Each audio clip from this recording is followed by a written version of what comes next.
Again, welcome to our worship this morning, and I look forward to Jack's message. He's reflects the life of Christ by his ministry and his testimony and the lives he's lived, and I'm sure he'll enrich us by sharing those testimonies today. For Sunday school hymn, earlier we used the old path, and I mentioned that there's no path I'd rather be in than with my fellow brothers and sisters on their way to hopefully his kingdom. May you hold Brother Jack up in your prayers this morning. And again, Brother Cook as well. Brian's filling in for him. But Joe and Melba have their concerns and issues too. Remember them. For hymn of preparation, let's turn to hymn number 37. In Thy Name, O Lord, Assembling. 37.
Call to worship this morning comes from the Gospel of Ezekiel, the 36th chapter. Then will I sprinkle clean water upon you, and ye shall be clean. From all your filthiness and from all your idols will I cleanse you. A new heart also will I give you, and a new spirit will I put within you. And I will take away the stony heart out of your flesh, and I will give you a heart of flesh. And I will put my spirit within you, and cause you to walk in my statutes, and ye shall keep my judgments and do them. Let us continue with hymn number 3, Precious Name, and then Brother Brian will give us our invocation. Number 3, Precious Name.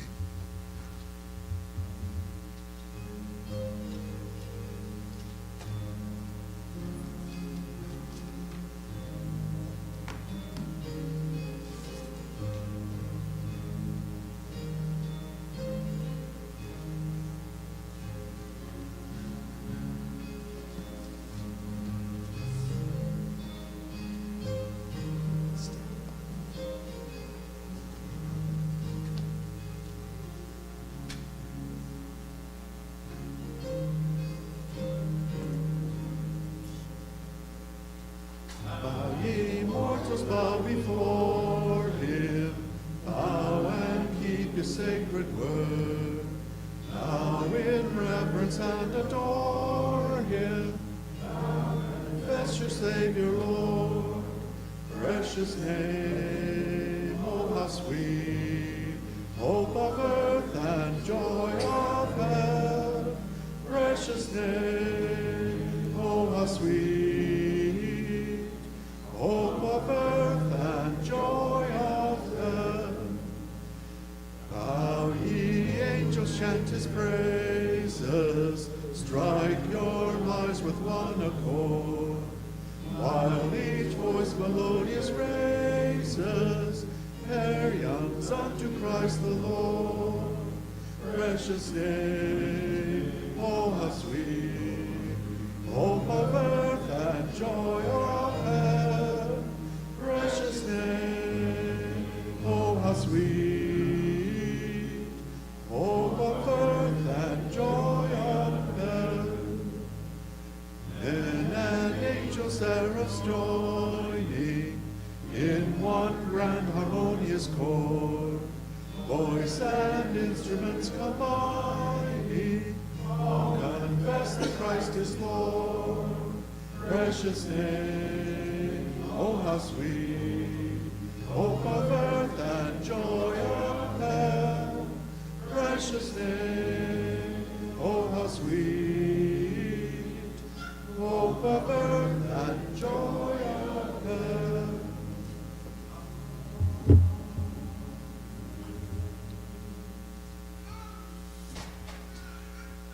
Our most kind and gracious Heavenly Father, we gather together this morning to worship Thy name and worship all that You are and all that You have given us. And thank You, Father, for Your blessings. And pray that You would abide with us this morning. Be with us, and I pray that You would bless Brother Jack, that You would give him the words of truth, and that the bread of life would be broken today, that we might partake, Father, and utilize those things that You have given us and the words that will come forth, that we might strive to implement them in our lives, that we might be that people You've called us to be. Please forgive us of our shortcomings and help us to always strive to be better and do better, and that Your grace might abound, Father. And we thank You so much, and we ask these things through Your Son's name, Jesus Christ. Amen.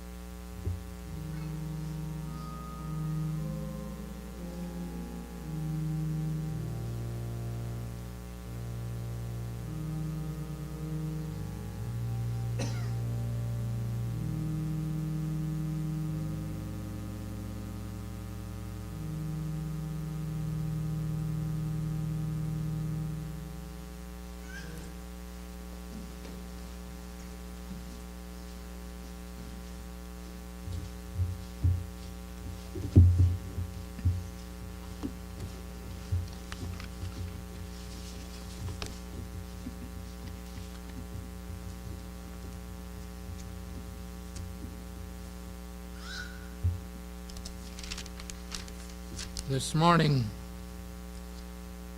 I'd like to read from the modern testimony of the Doctrine and Covenants. It's in regards to a subject that is very little spoken of, and why we don't speak of it more. I pray that the Lord will give us some insight this day, because I know you all come to the Lord to bless you and show His love to you and to me, which is needed. I appreciate the prayer of John and Brother Brian today. I read from the 64th section, the Doctrine and Covenants, given about September of 1831, a year or so after the church was organized. And this scripture is regard to tithing. Behold, now it is called today, and that means is called today until the coming of the Son of Man. And verily it is a day of sacrifice, a day of tithing of my people, for he that is tithed shall not be burned at his coming. For after the day cometh the burning. This is speaking about the manners of the Lord. For verily I say, tomorrow all the proud and they that do wickedly shall be as stubble. And I will burn them up, for I am the Lord of hosts, and I will not spare any that remaineth in Babylon. Wherefore, if you believe me, you will labor while it is yet called today, to the coming of Christ. And it is not meant that my servants, and this is Joseph speaking about the men next to him that he had chosen, Neil, Kay, Whitney, and Sidney Gilbert, shall sell their store and their possessions here, for this is not wisdom, until the residue of the church which remains in this place shall go up into the land of Zion. We can also turn to section 42 and the 8th paragraph, A, B, and C.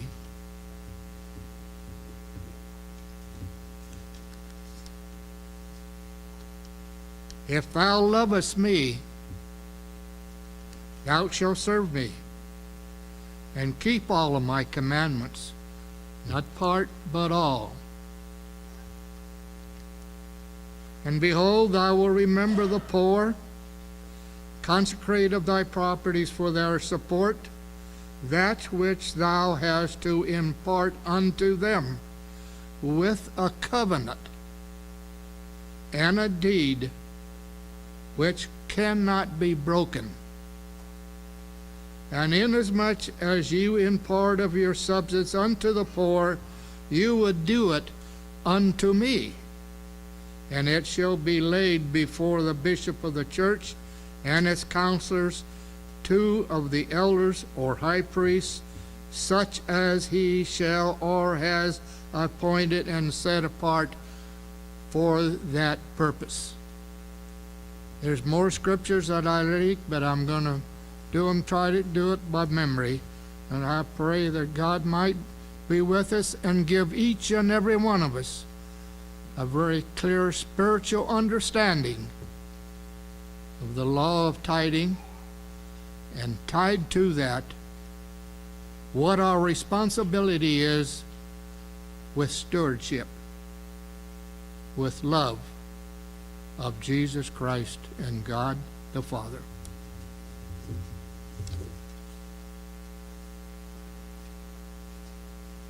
Let us continue now with the use of hymn number 64, Pass Me Not, O Gentle Savior.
broken spirit.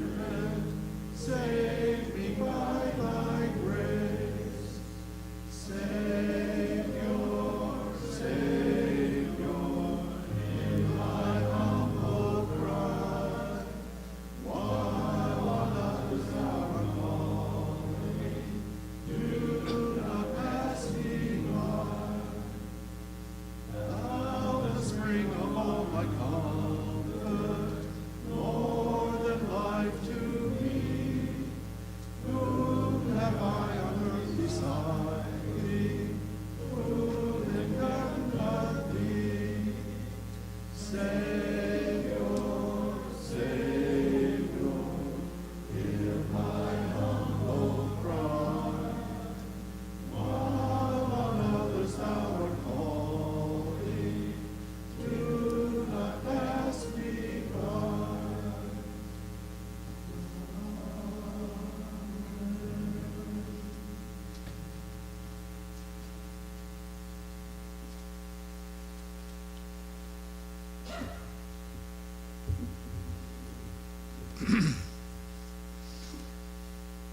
He'll be all right, Sherry. He'll be all right.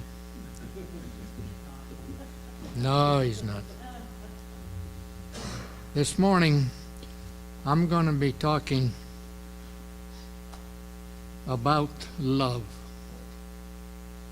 Last Sunday, as I'm not normally sitting back, I usually sit up here because I can hear. I don't hear everything up here, sorry to say. But I saw John and Yvonne right ahead of me. Whenever there was a prayer offered, they took each other's hand. This morning as I came in, late, unusual, and I had to sit behind Brian, his wife and family, I observed the same thing. They all four took hands while the prayer was being offered. That has to be love. And while I was sitting here, I looked back to a young man and his dad. They were holding hands. You know, I'd like to take a hold of every young child here today and hold hands for the opportunity they have, and I hope to God, through Jesus Christ, that they recognize their parents and Christ, that they could be here. When I was that age, impossible. I didn't know there was a God and a Christ.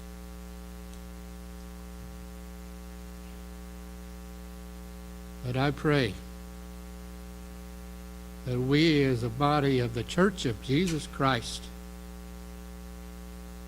that we can come and to love one another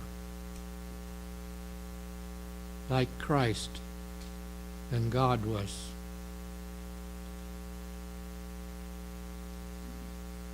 What I read to you this morning is a scripture that was given in the latter day. Also, there in the Bible, there's at least, that I looked up, 10 scriptures in the Old Testament, and I think 3 in the New Testament about tithing. I've said from this pulpit 2 or 3 years ago, or maybe more, time gets away when you're young because it speeds away pretty fast. I said the statement that I had never filed a statement since 1968, and I haven't.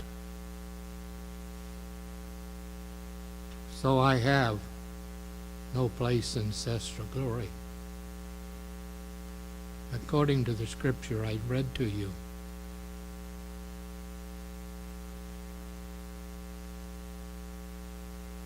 I have a testimony about tithing. I think a week after I joined this church, Jackie and I filed our tithing statement through Brother Lee Landon, who married us, the father of the son that Brian uses in his Sunday school class. Donald, I know him well. I traveled to Graceland many times to hear him speak down there, and heard him once up here in the church on 140 West Washington, but it's now Canesville. I heard him talk about Babylon, which is spoken of here in this chapter, this section of the Doctrine and Covenants.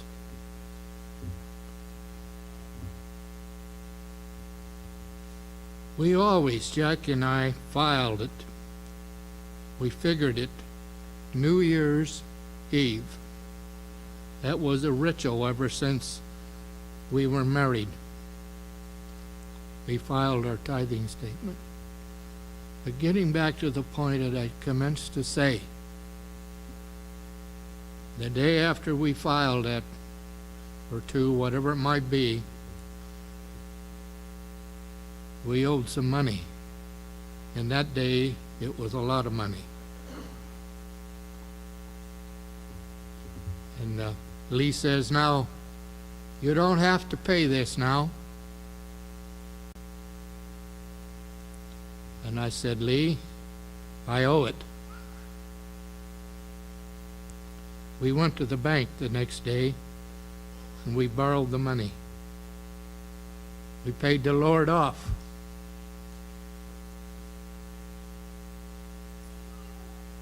I went to work. I came from work and then went back after we'd done this. And the brother who we talked to in the bank, his wife was a member of this church. It was a considerable size amount of money.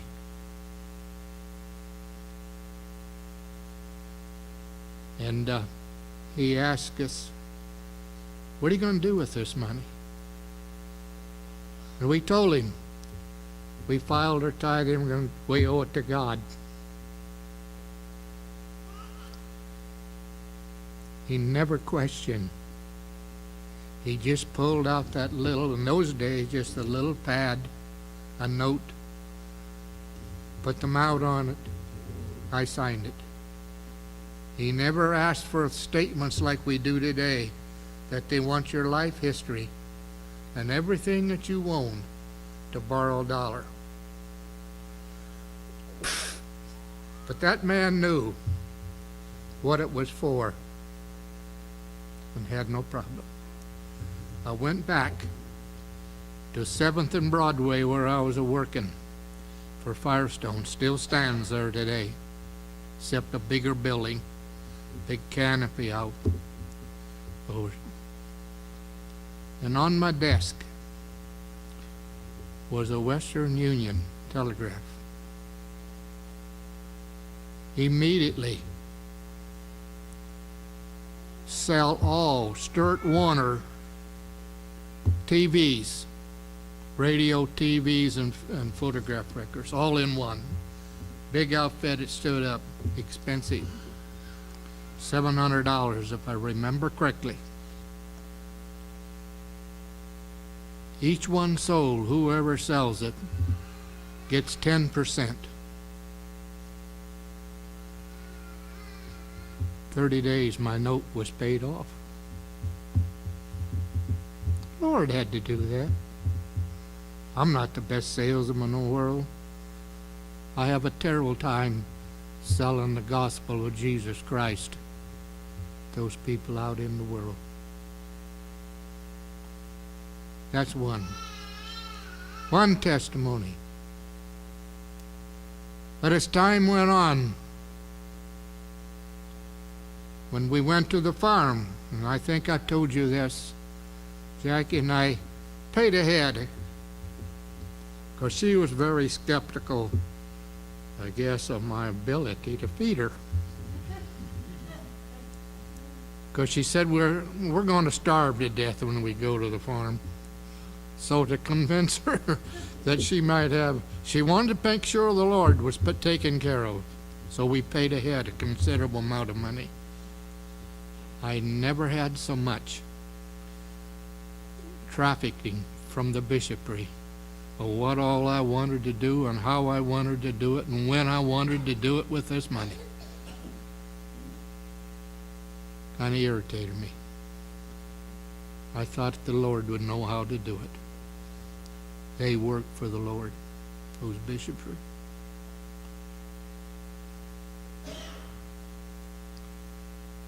I didn't file another one. Irritated me. And today, there's no way to file one. We don't have a bishop, the Church of Jesus Christ. There are a lot of bishops in the world, but not for Jesus Christ.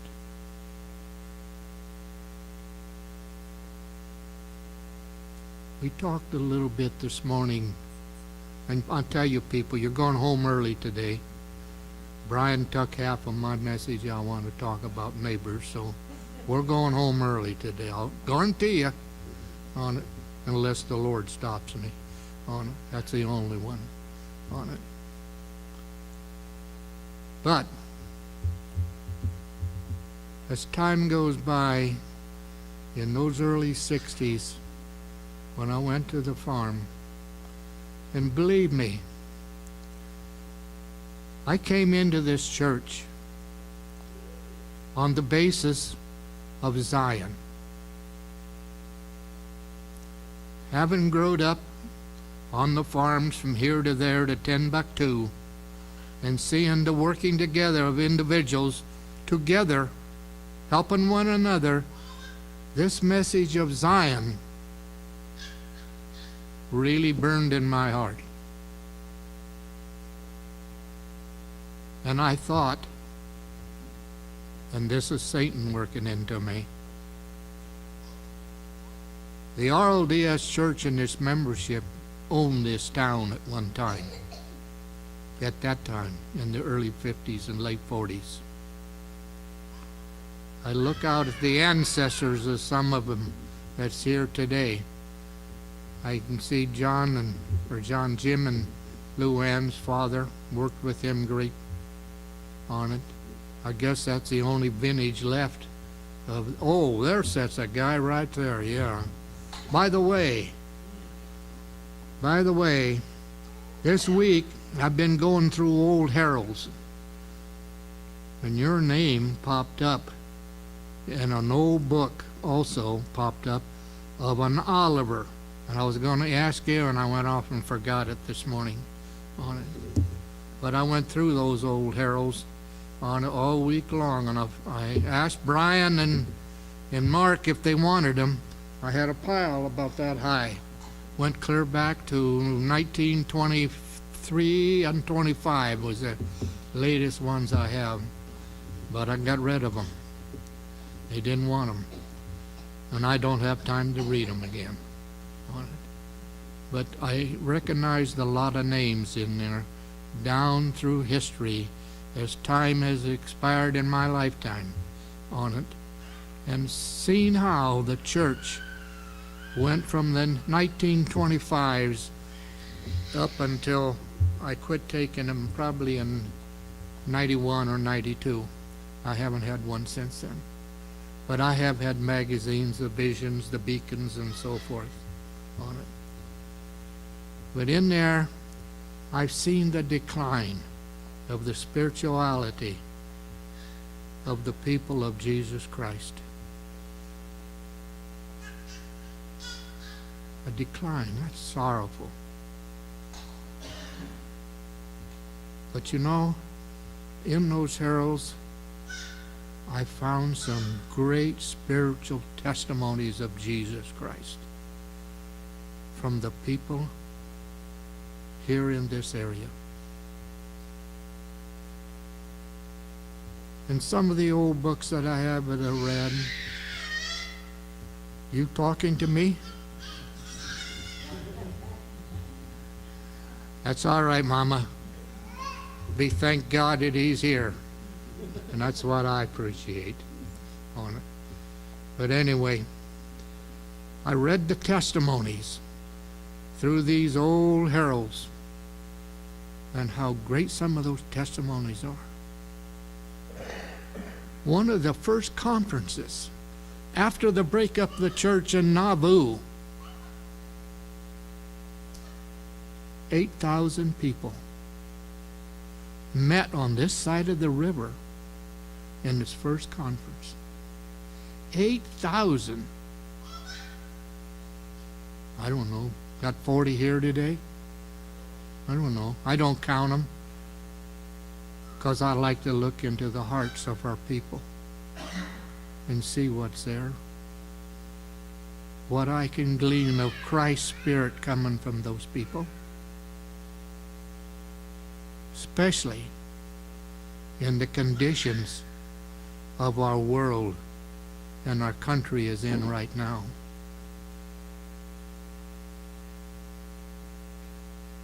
Yes, even today as I was going, or this week I was going through those heralds, and this morning when I got up and preparing for this morning on it, time ran out on me of one article that I wanted in there that I wanted to bring to you. It was a spiritual message given by the individual that said that this is from the lips of Jesus Christ and his Father. Time ran out on me this morning and I went off and forgot it. But while I was doing that, I ran on to I got to pull it out because I want to get it right.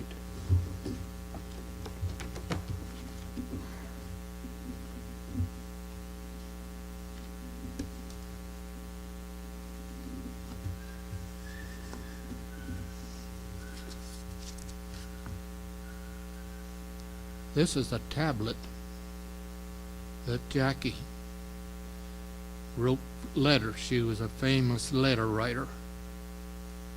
I can't even hardly write my name, but she wrote. And I pulled this out and I didn't even know she had it. But in there was a letter written back when Allie was first born. I'm not going to repeat it here, Allie, but I'm going to give it to you. She signed it and everything. Never said a word to me, but it fell out of this envelope. And there was another one in there. And I just found this out here a couple days ago when I went through these heralds and stuff that put together. And there was another letter.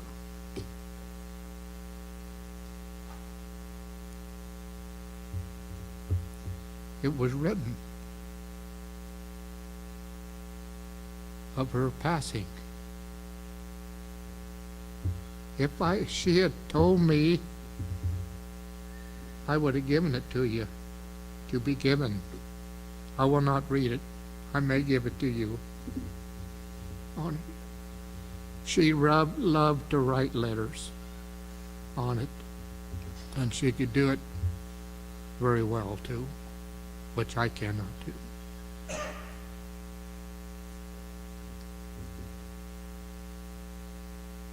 People, we got to have a love of Jesus Christ.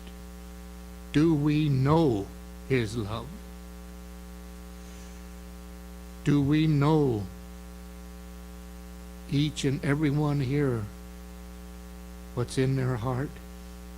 How we can help one another, bless one another.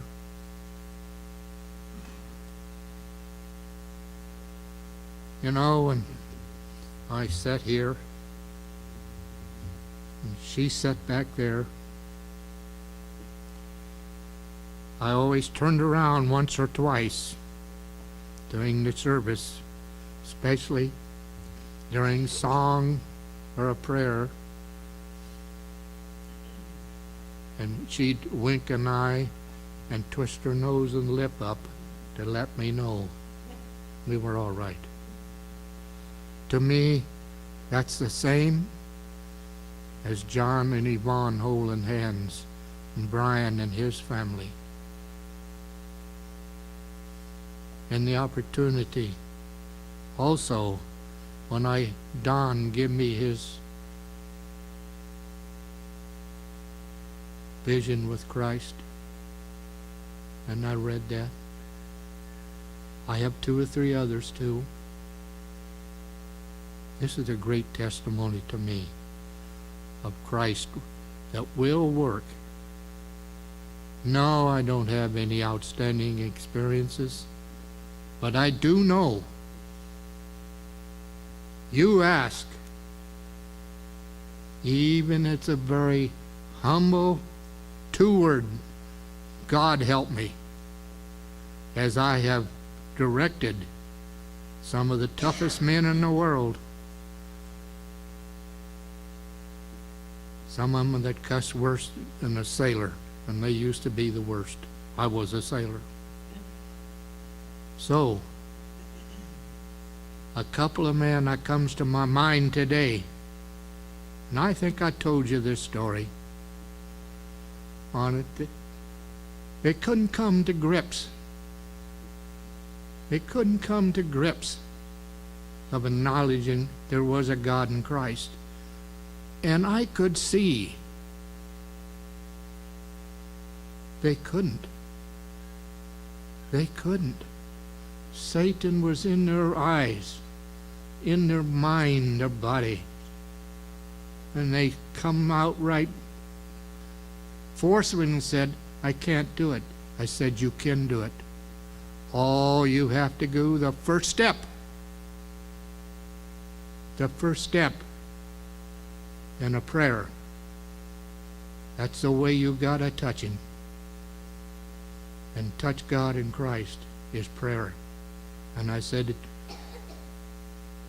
you don't have to give a sermon or a history or anything else to reach God in Christ.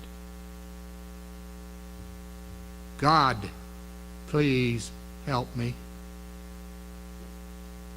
And I've seen 2 men. Oh, you think the 4-letter word is spoken so often today? They spoke 3 out of 4 was.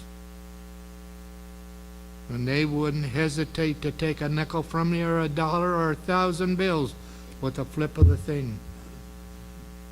But you work with them, and I tell them, you work with God in Christ, and the world will be turned upside down for you. It happened. It happened. Even their son today, one of them, one of the sons of one man, I met him in a funeral here about 3 weeks ago, and he said, you know, my father made me realize there was a God in Christ. That's right. It goes down a line. If you plant the seed, and it will grow. Maybe where the salt has completely killed the ground, it won't grow. But where salt is not overly done, and you don't know what I'm talking about. 40 years ago, I was in Texas with a truckload of tires. When I went by a irrigation, probably 160-acre field, it was completely white. Went into Hereford, Texas, Asked the tire dealer. I said, what happened to that ground out there? Oh, he said, it's gone completely dead. Dead with what? Salt. Salt. Irrigation. Coming out of the earth. Completely white. They're dead. Like one place in the scriptures it tells about.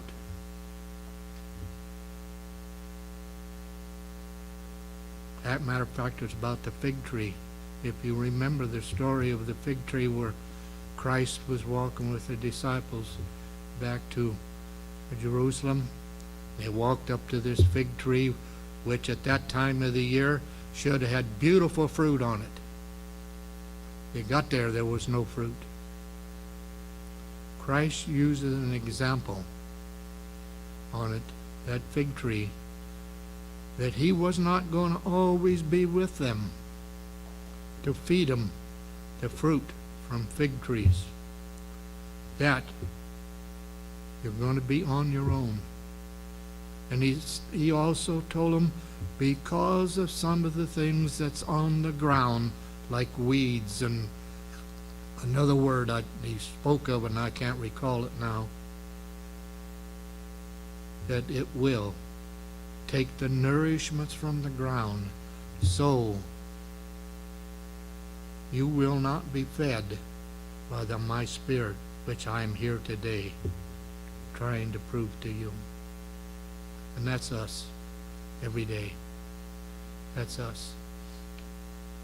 I've been very fortunate in my lifetime, after I come in contact with God in Christ, that Christ has led me to be associated with people, certain people, people that might be considered inferior, not necessarily a good word that I can bring to my mind right now. But what I'm trying to tell you, in my lifetime, I've came in contact with 4 different times with people with one eye. When I was young growing up, I was only 4 or 5 years old. I was working for a man, milking cows, feeding hogs and stuff. He had one eye. He was a Frenchman, taken out in World War I, the eye. But he was real good to me. Real good. He always set me on the right-hand side of him and his family on the long table. This happened back in 1932 when the crash came. And he asked Edith, his wife, we have any money? We got $20 in the Bible upstairs, Carl. That's my first experience. I never have forgot that man. The second experience came with after Jackie and I had lost 2 little girls. And we had an opportunity to take 2 little girls, 3 and 4 years old. Church people had them, and they'd give them up, and they'd pass them from one to the other. And Jackie said, let's take them. We had them, I think, 2 years. But the youngest one, there were 3 and 4. The youngest one had an eye that didn't follow the other eye. But we finally got glasses, and we got that kind of corrected around. But she was a very lovable little girl. Jackie read to him. And one night I came home at the supper table, and she says, Dad, I saw the devil today. And I thought, 3-year-old girl saw the devil. That's what she called him, devil. And Jackie said, I was reading the book, and it showed this guy with horns and the spear on it. And it hung to her on it. I saw the devil today on it. But the third one was a little girl when I was in the Carson branch. She was a mongoloid but deaf. She was probably about 8 years old. Every Sunday she'd come. Nobody would talk to her. She wouldn't talk to anybody because she was deaf on it. And one Sunday, I had picked up some language from my deaf aunt and uncle, just enough to be dangerous, let's put it that way, on it. And one morning, I spoke to her, hello, good morning, and her eyes lit up on it. Beautiful. And every Sunday, she'd come forward and say the same thing, hello, good morning, on it, and she'd always sign out, I love you. I'll never forget that. A mongoloid. And that's what's happening in the world today with the women's movement and all of this. Fighting, taking lives like little girls like her and boys. The fourth one was an elder in the Carson branch. He had one eye. One eye was bad, had a white spot in it. And every time, and I told him this, and I told him, don't be taking offense for this on it, but I said every time I see a dog with a white eye, I think of you. And you know, he says, that's all right. I know it's all right. Because it brings me to thinking of you, one of the best men that have been associated, and we should have been associated in a Zion organization. Because when I went to the farm, I wanted to kind of set up a Zion organization for raising hogs and cattle, but I couldn't get the people of God to go with me on it. That was the next to the last man. Do you know who the other man is? Sitting right over there. I've had some good experiences in visiting people with him. And I will do anything for any of them. That's love. And that's what we should be doing here on it. We'll do anything for each and every one of us. There's one other point in this I'd like to bring out this morning. Who knows? This may be my last time that I can talk to you and feel a love coming back like I would like to feel from the world. But I don't get that all the time when I'm out into the world. As I spoke earlier this morning about the conditions in the world, what's going on?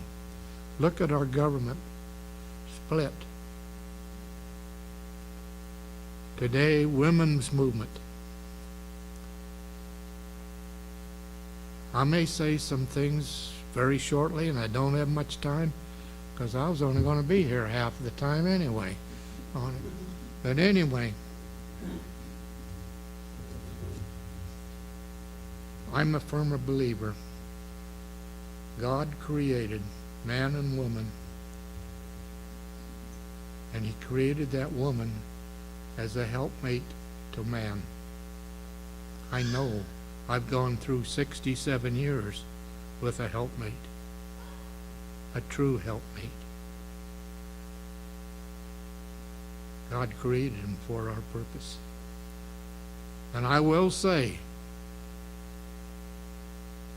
men, past, present, and it looks like going on, we have not fulfilled what God created us for, is to protect that woman, our children. Give them the love that God and Christ wanted us to do for them. I still believe the woman is the backbone of the family that God and Christ wanted. In the home. Not in all of the commotions that's going on in the world today. I think Satan has got a hold, and got a hold by the throat. And that's deadly. When a lion gets a hold of the throat, that animal's done. That animal is done.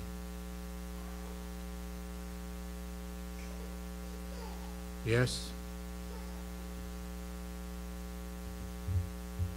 I am not downing women. I love them. And I know there is some, and I don't hesitate one moment to put my arms around that woman, that girl, that woman, anybody. Because I love them. Yes, that man right there. We laugh, but I'm serious now. And I love that man. You know why he's here? I know. I'm not going to tell you all. He may not like it. He's going to like it if you listen to it. You know why he's here? Because he took a hold of too many women in the other church that he loved. And don't tell me you don't love him, because I know how many children him and his wife have taken in and raised. And that's the love. Pure love. Not the puppy love that the world knows today. You didn't know that, but I know where you come from. God bless you. God bless you all.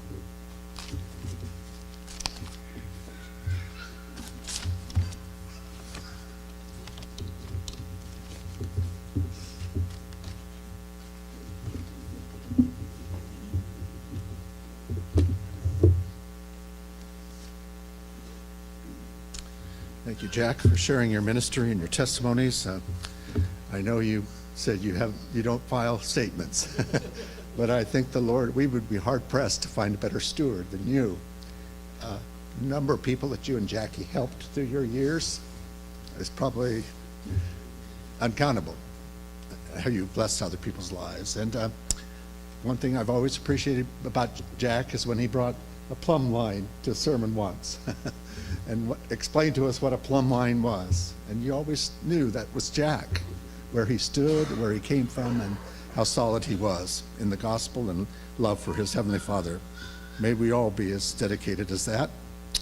Let's close now by using hymn number 42, A Parting Blessing, 42.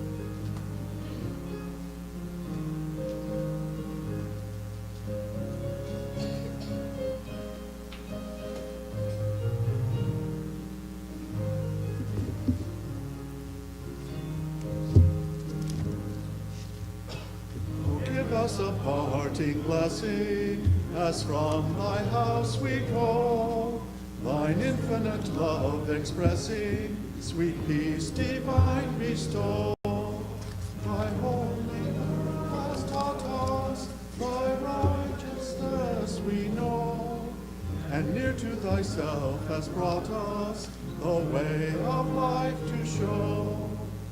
Give us a parting blessing, and peace divinely stow, thine infinite love expressing, now bless us as we go. Like dew to the drooping flowers, thy blessing cheers the heart. They fall like the silvery showers, and joy divine impart. They fall like the rain of gladness upon the thirsty land. They banish our care and sadness, sweet blessings from thy hand. Give us a parting blessing, peace and pride bestow, infinite love expressing, now bless us as we go. We thank thee for each new morning, thy mercies from the years, like meekness be our adorning, till heaven and morn appears. Sin and dangers and evil day by day, below we are only strangers, oh keep our souls we pray. Oh give us a parting blessing, and peace divine bestow, thine infinite love expressing, now bless us as we go. Again, our Heavenly Father, we thank thee for this day, this opportunity we've had to worship, and with our brothers and sisters, that common bond that binds us together as one. We are truly thankful for what you've given each one of us individually and as families and as a church body, and recognize that indeed we need to be better stewards over all those things you've given us. For we need to realize that all that we have and are blessings from you, and we might strive to be about your business, seeking to establish the cause of your kingdom. We pray that indeed you might be the priority in our lives, and that indeed we might love our neighbors as ourselves as you have commanded. We pray that your Spirit would go with us, that it would bless us now in our fellowship of potluck and sustain us physically as we've been sustained spiritually. And may we recognize that indeed the greatest gift you've given us is your Son, your grace. And may we recognize that truly your grace is sufficient, should be sufficient for us all. We ask these things in your Son's name, Jesus our Lord. Amen.